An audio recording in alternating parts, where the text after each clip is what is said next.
We have a country office in Ottawa, and we have an office in Vancouver. We know that the DEA operates in many other countries and runs roughshod over the sovereignty of many other countries. So is there any reason to think that they don't do the same in Canada?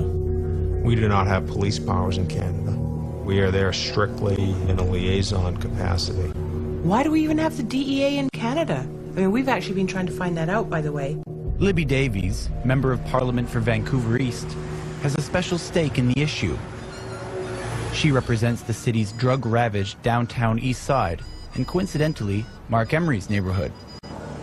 I think this has everything to do with political pressure from the United States.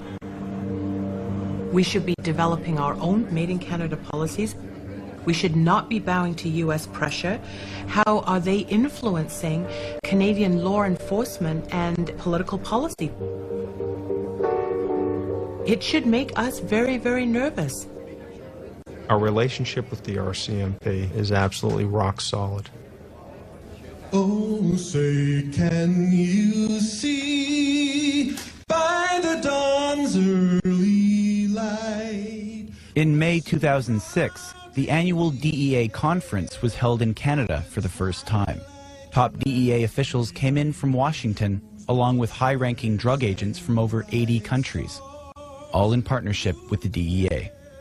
And I joined the gathering.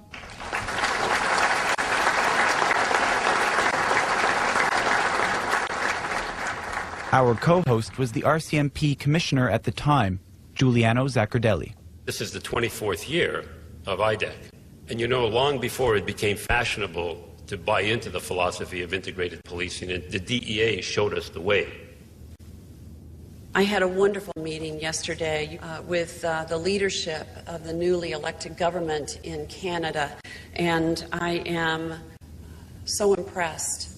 I want to thank Commissioner Zaccardelli for his partnership as we struggle together in our shared fight against drugs across. Meanwhile, just down the road, there was another drug conference underway, where judges, lawyers, health workers, and police officers, many former drug warriors themselves, were telling the other side of the story.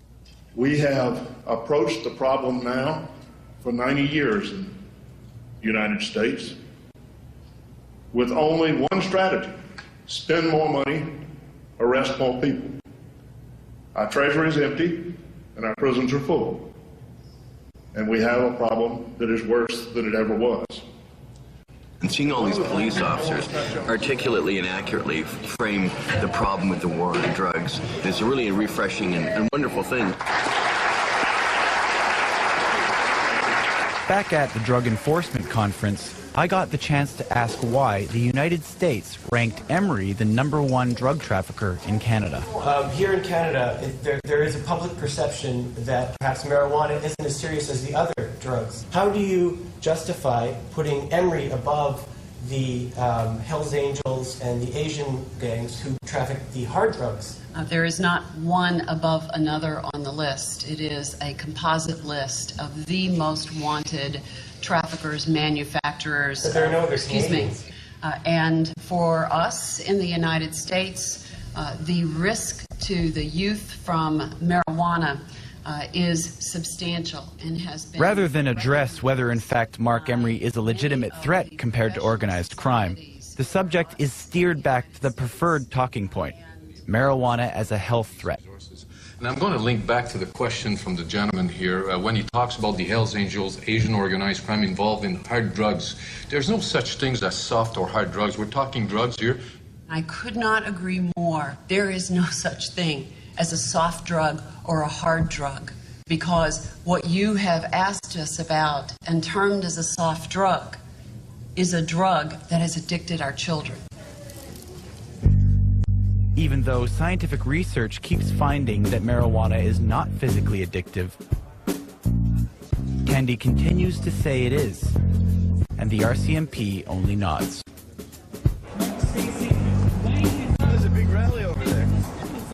It looked to me that the RCMP serves as the DEA's Trojan horse for importing American drug policy into Canada. I've seen it worldwide, like I've indicated in Colombia. But influence with law enforcement is not the only way the U.S. government has pressured Canada to toe the line. It wasn't long ago that Canada was on the brink of decriminalization. We will soon introduce legislation to decriminalize possession of small amounts of marijuana. Don't start to smoke right away. There is a feeling that the serious threat posed by marijuana, and the marijuana in particular coming from Canada, is being ignored, and I think joking about it makes that worse. John Walters, the White House drug czar himself, was dispatched from Washington to personally deter us from legalizing pot. Oh, lordy, lordy, the Antichrist himself is coming to Vancouver. Good God. John Walters, the White House drug czar from the Imperial United States, is arriving in Vancouver next Wednesday. I would legalize this, and I would tax the living hell out of it. Larry Campbell met with the drug czar when he dropped in to visit Vancouver. The drug czar is an idiot. A complete and total idiot. I mean, he tried to explain to me that marijuana was the most dangerous drug and was the most addictive drug in the United States, period. And I didn't understand how that was. He's made it clear that they would shut our borders down. I mean, there's no question. I mean, this is all about threats. There was 5 tables of police officers from the Vancouver Police Department. They love John Walters. We have regrettably had over 25 years of intense experience with the drug problem in the United States. Well, there was also a table of 10 activists that I paid $500 for, and we heckled John Walters unmercifully all night long. As soon as he started telling lies about marijuana, we'd go liar, jailer, incarcerator, bullshit, and things like that, all night long. And he had lots of lies, so there was no end of us heckling him with words bullshit. Of the 6 million people who could benefit from treatment and need it in the United States today, 60% are dependent on marijuana. We humiliated him on TV and in a public forum, and he was furious. I'm a public official. What I say, what I'm responsible for, can be questioned and debated. I never heard of you. He came, he saw, he got his ass kicked. Yes, indeed. The showdown with the drug czar ushered in some heady days for the pot people. During the summer of 2003, decriminalization seemed imminent, and Emery smelled victory. He hit the road for what he called his Summer of Legalization tour, testing the rumor that legalization had already arrived.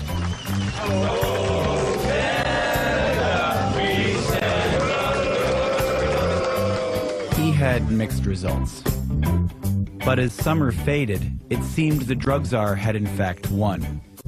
Chrétien stopped talking about decriminalization, and the bill later died. There's not a shadow of a doubt in my mind that all of this was coming from some pretty heavy-duty political pressure from the U.S. For 2 more years, it was business as usual for Emery, selling his marijuana seeds, running his shop, and publishing his magazine. That is until July 29th, 2005, when without warning, he was busted. Those engaged in the cultivation and trafficking of illegal drugs will eventually pay a steep price.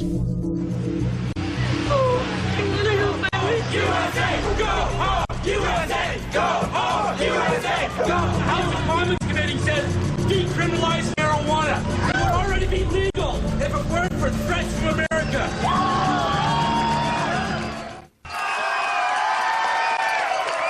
We are not just Canadians here, we are people of the cannabis culture, and we cannot rest until our people are free everywhere on earth. An extradition hearing doesn't give me a trial. It's just a very brief hearing and off I go. I'm gone to an American judge, an American law, an American jury, an American punishment. Though Emery is exaggerating a bit, he will have a chance to appeal an extradition order. This would likely only delay the inevitable. But there is another option: pleading guilty and having his lawyer cut a deal with American prosecutors for a more lenient sentence. What do they really want? Maybe they want to muzzle you. Maybe that's something we could offer them. And if I just get 5 years and I take a deal like that because I'm a coward and I want to only serve 5 years in jail or something like that, then people shouldn't care about me. Because for me, it's about the principle, and you're being dragged along to put pressure on me to make some kind of deal, which is what they always did. And then I had to suck shit and take some deal, admitting guilt to something I